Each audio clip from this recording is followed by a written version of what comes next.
સુરતની સરથાણા પોલીસે બે યુવાનોને હની ટ્રેપમાં ફસાવી તેઓ પાસેથી રૂપિયા પડાવનાર મહિલા સહિત બેને ઝડપી પાડી સળિયા પાછળ ધકેલી દીધા છે। સુરતની સરથાણા પોલીસ પાસેથી મળતી માહિતી મુજબ પીપોદરા ખાતે એકાઉન્ટની નોકરી કરતા 25 વર્ષીય યુવક પર અજાણ્યા નંબરથી વોટ્સએપ પર મેસેજ આવ્યો હતો। પછી યુવકે મેસેજ કરતા યુવતીએ પોતાનું નામ શીતલ આપ્યું હતું। યુવક જોડે યુવતીએ મિત્રતા કરી વોટ્સએપ પર વાતચીત કરતા હતા।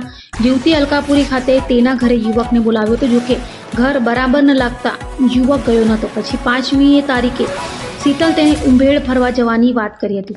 આથી યુવક તેને લેવા માટે કામરેજ હાઈવે પર બાઇક ગયો હતો, જ્યાંથી શીતલને બાઇક પર બેસાડીને ઉંભેડ જતા હતા। તેવામાં રસ્તામાં એક 4 વ્હીલ ગાડીના ચાલકે તેઓને અટકાવ્યા હતા।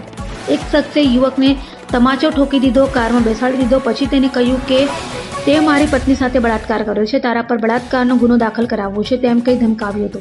અને ચાલ પોલીસ સ્ટેશન, તારા ઉપર બળાત્કારનો ગુનો દાખલ કરાવવો છે એમ કહી યુવકને ડરાવી 2 લાખની માંગણી કરી હની ટ્રેપમાં ફસાવી 17,000ની રકમ પડાવી હતી। આ બાબતે 25 વર્ષીય એકાઉન્ટિંગનું કામકાજ કરતા યુવકે સરથાણા પોલીસમાં ફરિયાદ આપતા સરથાણા પોલીસે તપાસ હાથ ધરી મહિલા સહિત બંને આરોપીઓને ઝડપી પાડી સળિયા પાછળ ધકેલી દીધા હતા। माननीय पुलिस कमिश्नर सूरत शहर की सूचना मुजब हर थाने में सूचना दी गई है कि जिस तरह के हनी ट्रैप के जितने भी केसेस होते हैं उन पे कड़क से कड़क कार्रवाई हो। तो सरथाना पुलिस स्टेशन विस्तार में पिछले कुछ समय से हमें कंप्लेंट मिल रही थी, जिसमें से कि एक ग्रुप जो है वो लड़कों को ब्लैकमेल करते थे और हनी ट्रैप केसेस में फंसाते थे। इसमें ऐसा होता है कि एक जो लड़की होती है वो लड़के को लालच देके कहीं सुनसान विस्तार में लेके जाती है। वहाँ पर जो लड़की का जो ग्रुप होता है वो पहले से ही तैनात रहता है। तो जैसे ही वो वहाँ पर पहुँचते हैं वो लोग उनका घेरा कर लेते हैं।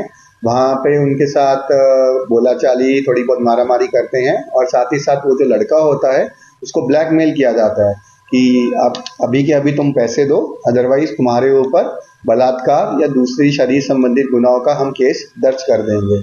तो उस सिचुएशन में देर रात में टाइम पे वो लड़का घबरा जाता है और जितने भी उसके पास पैसे होते हैं फिजिकली या फिर जो ऑनलाइन पैसे होते हैं वो ट्रांसफर कर देता है। तो यही एक स्टोरी के तहत सरथाना पुलिस स्टेशन विस्तार में 2 गुना दाखिल हुए थे, तो जिसमें हमने टेक्निकल तपास करते और ह्यूमन इंटेलिजेंस के बेसिस पे 2 आरोपियों को पकड़ा है, जिसमें से एक आरोपी का नाम है मार्मिक भूपत भाई भूवा, जिसकी उम्र 33 वर्ष है। वो ड्राइविंग का काम करता है और कामरेज का रहने वाला है। और दूसरी जो महिला है उसका नाम है शीतल बेन, उसकी उम्र 32 साल की है और वो अमरोली की रहने वाली है। तो दोनों केसेस में हमने जो सेक्शन दाखिल किए हैं वो एक्सटॉर्शन, किडनैपिंग, शरीर संबंधित गुना और जो हर्ट है उनके किए हैं। इन दोनों केसेस में जो विक्टिम था, जो लड़का था, एक केस में उसने 17,000 का आसपास ट्रांसफर किए थे और एक में 12,500। परंतु ये जो हमने दोनों गिरफ्तारी की है उससे हम ये अवेयरनेस क्रिएट करना चाहते हैं कि ऐसा कोई भी अगर हनी ट्रैप से रिलेटेड केस होता है, आप अपने पास की चौकी या पुलिस स्टेशन में जाएं, वहाँ कंप्लेंट करवाएं, ताकि इन तरह के गुनहगारों को हम आगे भी पकड़ पाएं। किस तरह से उसको जांचने में लेते थे, क्या जांचा देते थे?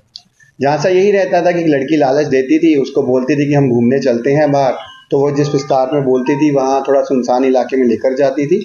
वहाँ पर जैसे हमने ऑलरेडी बताया कि उनकी जो टीम होती थी लड़की की, वो पहले से ही वहाँ आसपास के विस्तार में कहीं छुपी होती थी और जैसे ही वो उस विस्तार में पहुँचते हैं, वो जो उनका जो बाकी का जो ग्रुप होता है 3-4 लड़कों का, वो उनको घेरा कर लेता है और उस सिचुएशन को जो विक्टिम होता है वो समझ नहीं पाता है और उस प्रेशर में आके जो उसके पास जितने भी पैसे होते हैं वो ब्लैकमेल के चक्कर में उनको ट्रांसफर कर देता है। सर संपर्क कैसे करते थे ये लड़के को?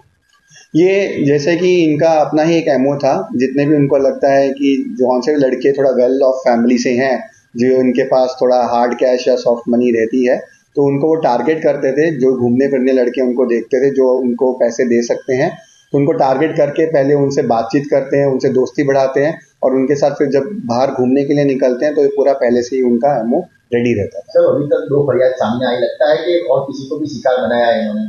अभी तक जो हमने तपास की है, हमारे पास इनसे रिलेटेड कोई कंप्लेंट नहीं आई है, बट जैसे मैंने कहा कि हम अवेयरनेस क्रिएट करना चाहते हैं। अगर इस तरह का कोई भी अगर केस होता है, आप जल्द से जल्द नियरेस्ट पुलिस स्टेशन में कंप्लेंट दें, ताकि अगर कोई और भी इस तरह का केस हो उस पर पुलिस कार्रवाई कर सके।